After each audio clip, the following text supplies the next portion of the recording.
Après les quotidiens nationaux, la presse internationale maintenant avec vous Géraldine et ce rapport commandé par le ministère de l'Agriculture en Australie qui provoque une certaine panique. Des fourmis tueuses particulièrement agressives prolifèrent à une vitesse inquiétante et bientôt il sera trop tard pour réagir. Oui, le rapport que vient de se procurer une chaîne de télévision australienne a des accents de fin du monde. Il ne reste qu'une courte fenêtre de temps pour agir.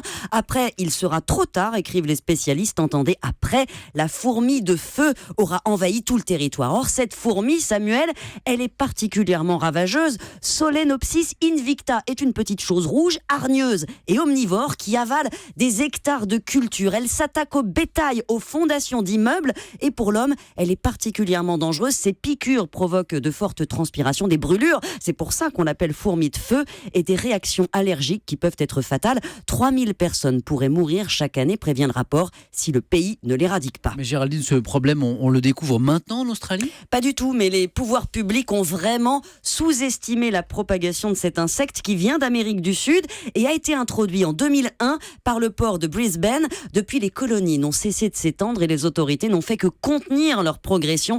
Il faudrait doubler la dépense au minimum, selon les spécialistes, pour en venir à bout dans les 10 prochaines années. Une facture de 380 millions de dollars, lourde, mais c'est une urgence nationale car la fourmi à terme pourrait coûter 100 fois plus. Aux États-Unis, où elle s'est répandue il y a plus de 50 ans, 5 milliards de dollars sont flambés chaque année en fumigènes, pesticides pour la combattre, en traitements médicaux. Mais là-bas, elle reste dans le sud, alors que 95% du territoire australien offre un habitat favorable. D'où la panique, on le comprend, de la population qui ne veut pas changer son mode de vie. Ne pensez pas vous promener en tongs avec ces carnivores qui vous sautent sur les pieds. Et la population qui découvre que son gouvernement n'est pas pressé d'agir. Les ministres de l'Agriculture des différents États doivent se retrouver en mai. Or, c'est le temps qui manque pour stopper cette invasion invisible. Et les pouvoirs publics australiens qui tendent à réagir, tiens, comme contre la pollution de l'air en France. Je dis ça, je dis rien.